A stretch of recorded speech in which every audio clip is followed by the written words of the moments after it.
আমার মুখ টুক সব জ্বলে যাচ্ছে, এই মুহূর্তে পানিটাও চলে গেল। খালাম্মা, খালাম্মা, আমার একটু পানি দিবেন? এই যে আপা, পানিটা নিয়ে।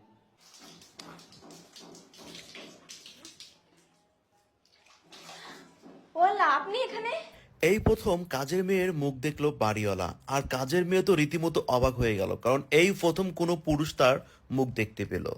অফিস শেষ করে বাড়িতে আসলো বাড়ির মালিক। তিনি এসেই এদিক ওদিক তাকিয়ে সেই কাজের মেয়েটিকে খুঁজতে লাগলো মনে মনে। মেয়ে কিন্তু আমার ওইটা পছন্দ হয়েছে। এই রাকিব, শোন বাবা, এদিকে আয়। হ্যাঁ মা, ডাকছো? হ্যাঁ, তুই এখানে বস, তোর সাথে কথা আছে।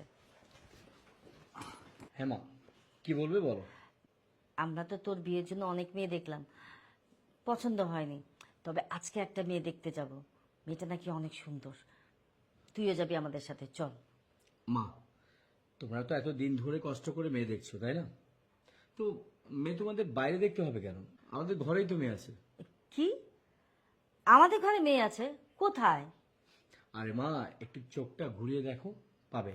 আর ভালো মেয়ে পাবে, যে নামাজি, 5 ওয়াক্তের নামাজ পড়ে, কোরআন শরীফ পড়ে, এবং দেখতে মাশাআল্লাহ অনেক সুন্দর। ভাইয়া, তুই এসব কি বলছিস? আমাদের বাড়িতে মেয়ে আসবে থেকে? অফিস করতে করতে তোর মাথাটা একদম গেছে। আচ্ছা, রাশেদ তো ঠিকই বলেছে। তুই আমাদের এই বাসায় মেয়ে দেখলি কোথায়? আচ্ছা, তুই খুলে বলতে কি বলতে যাচ্ছিস? আসলে বাবা, তোমাদেরকে কি বলবো, কিন্তু না বলেও তো পারা যায় না। বাবা, মা, আমাদের ঘরে যে কাজের মেয়ে আছে না, জান্নাত, আমি ওকে বিয়ে করব। তুই কি বলছিস? তোর মাথা কি নষ্ট হয়ে গেছে নাকি? আমাদের ঘরের কাজের মেয়ে জান্নাতকে তুই যদি বিয়ে করিস, এই সমাজ কি বলবে আমাদেরকে? আচ্ছা, তুই যে জান্নাতকে বিয়ে করতে চাচ্ছিস, জান্নাতকে আমি কোনোদিন দেখি নাই। ও এত ধার্মিক মেয়ে, ও তো কারো সামনেই আসে না, আর তুই ওকে না দেখে বিয়ে করতে চাচ্ছিস? আসলে মা, আমি ওকে দেখেছি, মানে এত সুন্দর যে তুমি না দেখলে বিলিভ করতে পারবে না। ও অনেক সুন্দর মা। কি বলিস বাবা, তুই জান্নাতকে দেখেছিস? ও এতটা পর্দা করে, আমি ওকে কোনোদিনই দেখি নাই। আচ্ছা রাকিব বাবা, তুই কি বলছিস? আমরা এতদিন ধরে বাসায় থাকি, ও আমাদের বাসায় আছে, অথচ আমরা তার চেহারা দেখতে পারলাম না। তুই কি করে পছন্দ করলি তাকে? বাবা, তুমি সত্যি বিলিভ করো, আমি যখন অফিসে যাওয়ার জন্য সকালে রেডি হচ্ছিলাম, তখন ও পানি পানি করে চিৎকার দিচ্ছিল। তখন আমি গেলাম, দেখলাম ওর মুখে সাবান লাগানো। আমি পানি বাড়ালাম, তখন দেখলাম ওর ফেসটা। বিশ্বাস করো বাবা, ও অনেক সুন্দর। প্লিজ বাবা, বিয়ে দিয়ে দাও না আমাকে। বাবা, ও যেমন ধার্মিক তেমন অনেক সুন্দর। বাবা, আমি আমার লাইফে ওকে চাই। প্লিজ, ওকে যদি পাই তাহলে আমার লাইফটা চেঞ্জ হয়ে যাবে। বিয়ে দিয়ে দাও না বাবা। দেখো, দেখো তোমার পাগল ছেলের কথা দেখো। আমি এসবের মধ্যে নেই, এখন তুমি বুঝো তো কি করবে, দেখো। বাবা, তুই সত্যি বলছিস তুই জান্নাতকে বিয়ে করবি? বাবা, বিয়ে কিন্তু ছেলে খেলা না। মা, আমি তোমাকে সত্যি বলছি, আমি জান্নাতকে বিয়ে করব। কারণ মনে হয় না যে জান্নাতের মতো মেয়ে আমি পাবো।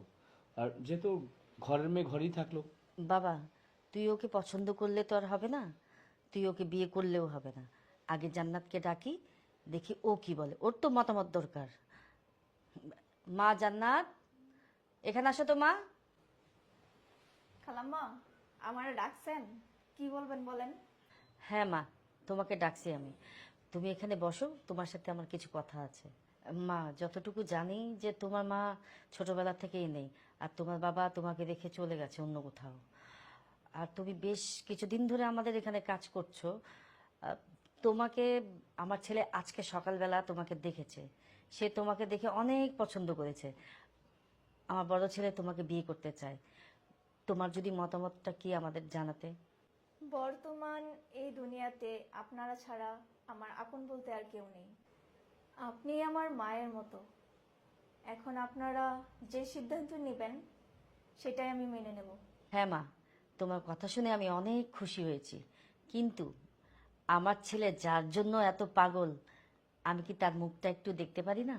হ্যাঁ মা, অবশ্যই, কেন দেখতে পারবেন না? যদিও এখানে ছোট ভাই আছে, কিন্তু তাও ও তো আমার নিজের ভাইয়ের মতোই। ঠিক আছে, আপনি দেখেন। মায়ের এমন অনুরোধে জান্নাত তার মুখটা খুলে সবাইকে দেখালো, আর তিনি মিটিমিটি হাসতে লাগলো। মাশাল্লাহ, মাশাল্লাহ। বাবা, তোর পছন্দের সত্যি তারিফ করতে হবে বাবা। মাশাল্লাহ, অনেক সুন্দর। তুমি যেমন ধার্মিক তেমনই সুন্দর। বাবা, আজকে বিয়ে দেব। ঠিক আছে মা, আমি সব কিছু অ্যারেঞ্জমেন্ট করছি। বিয়ে করার জন্য মডার্ন মেয়ে, টিকটকার মেয়ে, কোটিপতির মেয়ে দরকার হয় না। দরকার একজন পহেজগার মেয়ে, যিনি 5 ওয়াক্ত নামাজ কালাম পড়বেন, রোজা করবেন, পর্দাভাবে থাকবেন, আর শ্বশুর শাশুড়ির স্বামীর খেদমত করবেন। ধন্যবাদ সবাইকে। কেমন লাগলো অবশ্যই জানাবেন।